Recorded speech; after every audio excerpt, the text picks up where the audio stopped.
সুপ্রিয় শিক্ষার্থী, পার্ট 7 এ তোমাদের স্বাগতম। এখন আমি অঙ্ক করাবো y ইকুয়াল ঘন x। তাহলে এখানে লিখে রেখেছি রুট মানে হাফ হয়, হাফ মানে কি হয় রুট হয়, রুট মানে হাফ, হাফ মানে রুট। তাহলে 1 ঘন মানে 1/3। ঠিক এইভাবে নিয়মে করো। তাহলে x এর পর 1/3, তাহলে নিয়মটা হলো 3। নিয়ম 3 এ আসো।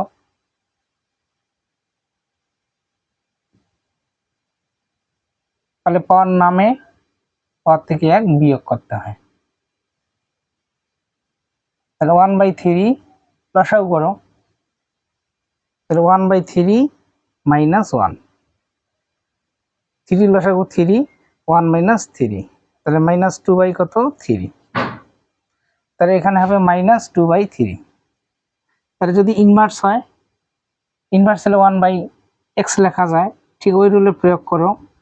তাহলে 1/2/3। তাহলে উপরে উপরে গুণ করলে 1 হয়, নিচে 3 হয়। x এর পর কত হয় 2 গুণন 1/3 হয়। তাহলে 1/3 মানে কি ঘন। তাহলে ঠিক ওই রুল প্রয়োগ করো।